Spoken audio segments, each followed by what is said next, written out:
Welcome back into another episode of the Huskers Radio Network podcast. I'm Jessica Coody, and we continue our newcomer series today and another new face to Nebraska men's basketball. We have Braxton Meah, the transfer out of Washington, 7-footer. Welcome to Lincoln. How's it going? It's going great. Thank you for inviting me on. Well, how have you settled in? You know your way around. I know that's a lot of it is like figuring out where you got to go and where you got to be. How is all that going? Oh, it's a process, but it's going well. I'm starting to like Lincoln. That's awesome. How have practices been? You guys have been on the court some over the last couple of months? Yeah, it's been going great. We're all working hard, trying to reach that ultimate goal, getting back to the March Madness. Yeah, I love that. Well, okay, let's learn a little bit about you and your backstory. Take me back to when you go into the transfer portal, what you were looking for in your last stop of your college basketball career, and why Nebraska. What was it about Nebraska that fit what you were looking for? It was mainly I have like a couple people around me that help guide me, make sure I'm making the right choices and stuff like that. And once Coach Z reached out, it was like firing all greens. Everyone was like the perfect fit. These coaches are exactly what you need. They'll push you. They'll understand you, all that. So I was like, it sounds like the perfect fit. I can't lose this opportunity. Oh, that's awesome. So Ernie Zigler is who you're referring to. He is awesome. We love him around here. Tell us about that relationship and what it was in that conversation with him that you felt, okay, this is genuine. This is a guy that I really like. Yeah, everything was it was straightforward. He told me exactly how to be successful. They showed me clips of this, how I could fit in. Like, it was the first time of me like ever seeing something like that. Like they literally went through the whole process, made sure that I would be a good fit here too, not just, oh, he's a good player, da da da da. Yeah. What did you know about Nebraska before you signed on to come here? Not really much. I would see like clips. I watched a couple of the games. I ain't gonna lie. I liked watching you guys play. It was always electric, especially with Casey and Rank. I love watching you guys play. Elite rim protector is what Coach Hoiberg said, and I know you had called yourself a defensive anchor. How did that part of your game develop, where you're like, okay, I want to take pride in what I'm doing on the defensive end and provide that for a team when you're on the court? Yeah, always throughout my life it's been protect the rim, go block shots, go get the rebounds. So I'm like, it's just kind of, it's me now, I guess. Just play defense. That's my main focus when I'm on the court. How much have you found that can ignite a team when you come up with a big block or you make a big stop like that? Oh yeah, it lights up the whole arena. You get a block, everyone's standing up, everything. It makes your whole team want to just go. Let's keep scoring. Let's keep the pressure on them. I love that. You know, I was reading an article where you had said you didn't find your love for basketball until late in life. That you were always tall, and everyone said, "Hey, you got to play basketball," but you didn't really actually take it seriously until later on. Can you take us through that and how that evolved for you and where you did find your love for the sport? Yeah, as you said, I've always been tall. Growing up, I was like, in junior high, I was like 6'4", 6. It was Wow. crazy, but it was just like a slow process of me like falling in love with the grind and stuff like that. Just falling in love with the sport. It's like a girl. You're not just gonna, oh, I love this. You gotta take it slow. Process, right?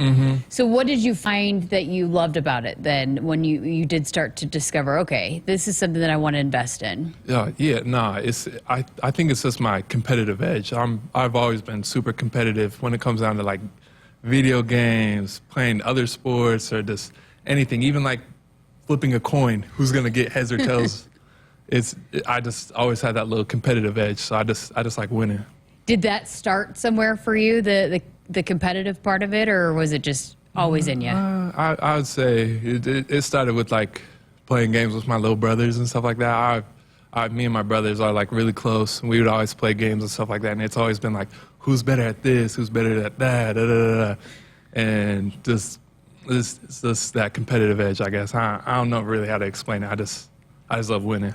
Yeah, there was another article that's written about you play with a mean streak and you want your presence to be felt. Tell us about that and why you've developed into that and why that's been important for you. Yeah, nah. How can I say this? I just don't want to be known as like the big dude he's just big. Yeah. Stuff like that. I want people to know like I have a presence. Like I'm here. You guys got to worry about me too. Stuff like that. A lot of people don't like that physicality. How much do you embrace that? And hey, you want to be physical? I want to be physical with you. Oh yeah, nah. I love the physicality, even though it ends up getting me hurt a lot of times. But I love it. It's just that energy you bring, and dominance that you bring on the court every time. I love it. How much are you looking forward to bringing that to Nebraska and providing that to this Nebraska basketball program? I can't wait. I really, if I could, I'd just say skip all the workouts. Let's play now. It's awesome. But, yeah. Have you gotten a sense of just the support and what the atmosphere is like inside Pinnacle Bank Arena? Yeah, no, the Lincoln's fans are really they really show up for their teams. I'd see sold out crowds, even like other sports like volleyball and stuff like that. It's just electric out here. I love it. Since you guys really don't have no pro sports out here, everyone comes together to watch these games, and I love it. How much does that fuel an athlete when you know that you have that kind of support? Oh yeah, nah, it's like that. Like you have good energy around you. It's just helps you keep going. Even when you're down, you have all that good energy around you. You just want to keep going. You want to show up for these people that are paying hard-earned money to come and watch you play. Absolutely. Not just on the defensive end. I know that's the offensive side of your game has really grown too throughout your college career.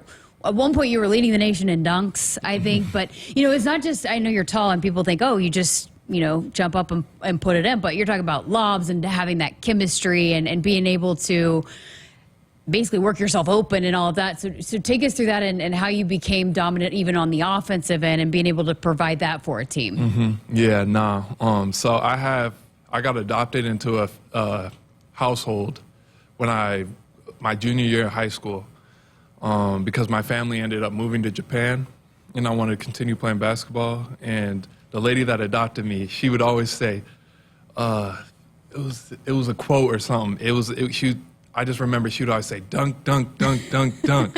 And that just stuck with me. So every time I get the opportunity, it's go dunk the ball.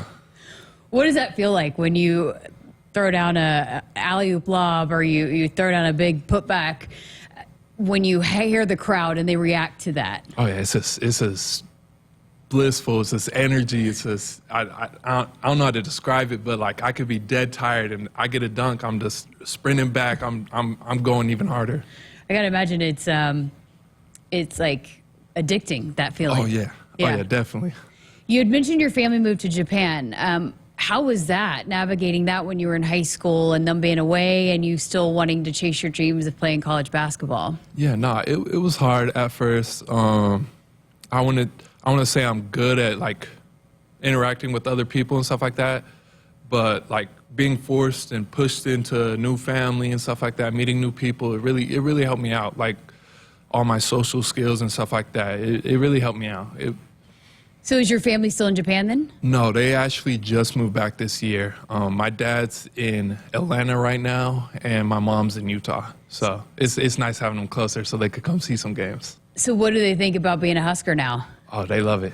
They love it. They love the coaching staff. They love everyone that's involved. They think it's amazing and a blessing. That's awesome. Out of high school, maybe not having the long list of offers and again, another part of I read about you, just having that chip on your shoulder. How much did that fool you? Maybe not having those looks out of high school, but how much did that drive you to become the player that you are today? Oh yeah, nah, it definitely pushed me to become who I am right now. Like I know that there's always going to be someone ranked higher than me, yada yada yada. He's going to look better on media and stuff like that. But I know that if I just keep my head down, keep working as hard as I am, I'm going to be able to reach those goals and aspirations I have. So yeah, it really don't even mean nothing to me anymore. It's a great perspective. I mean, what kind of advice then would you have for someone that maybe came out of high school that same situation, didn't have the same kind of looks, but you got to where you are. So what kind of advice would you pass along to someone like that in a similar situation? I would just say surround yourself with good people that want the best for you, and just keep yourself in the gym. Stay focused. That's great. Okay, so I was told that you're into anime. Oh, yeah. Yeah? I love it. That's a hobby outside of basketball? Tell us about that. Nah, so when I was younger, me and my brothers used to sneak into my mom and dad's room. And my dad, he grew up in Japan for a little bit. His mother was stationed out there. So he was all in tune with like Dragon Ball, all these little animes and stuff like that. So he'd watch them when we were at the house. And it would be like late at night, like past our bedtime, and we'd go sneak in, hide behind like the little foot of the bed and watch them and stuff like that. And it was just like a little addiction that kept growing throughout the years. Okay, I know we're going to get asked. So tell us, what is anime? How would you describe it to somebody that doesn't know what anime is? Anime, it's basically just a cartoon. It's just a cartoon. It just helps you escape reality. Okay, so let's circle back and talk more basketball. How have you gone about implementing yourself into this team and fitting in and finding a role with, again, in a lot of transfers coming in and you guys trying to develop that chemistry? How has that process been? Oh, it's going great. I'm learning a lot about my teammates, what they're good at, what some things that they struggle with and stuff like that, so I could help push them and be better as a team as a whole. But besides that, it's great. What are you hoping to provide? I mean, we've talked a lot about it, but what are you hoping to bring to this team? What role are you hoping to fulfill for this basketball program this season? Yeah, no. Throughout my years of college, I really haven't been like a leader, and that's something I really want to bring. I want to lead by example, like always being in the gym, always listening to the coaches, being respectful, just that dog mentality, just like you got to outwork everyone around you. And then we have everyone like that on our team trying to outwork each other. We're going to be a great team. Great perspective. I know you were a little injured last season. How you feeling physically? You feel back to 100%? Health-wise, how are you? I'm doing great. Andrew, our trainer, he's been helping me out a lot. I'm feeling great. I've been working my tail off, and he's always there trying to help me, be like, oh, you need this, you need some ice. Yeah, so he's been really helpful. It's awesome.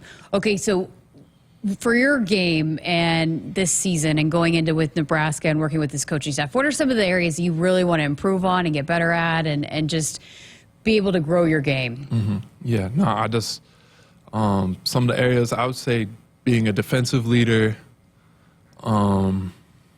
just make everyone around me better. That's what I want to improve in. Being that you've been around, you play a lot of basketball, how are you approaching this season to be able to take it all in, going into your senior season and accomplish everything that you want to accomplish? Yeah, I'm just working my tail off trying to leave a good mark on Nebraska. This is my last year. I only got 1 year to show up for the city, so I'm just working my tail off, keep my head down, just worrying about the important stuff. Great stuff. That's a mic drop there to end it on. Thank you so much for your time and welcome to Lincoln. We're excited to see you in a Husker uniform. Thank you. And that is Braxton Meah with Nebraska men's basketball. This is a part of our newcomer series. Thanks for listening and watching. Make sure you subscribe and like wherever you listen to never miss an episode right here on the Huskers Radio Network podcast.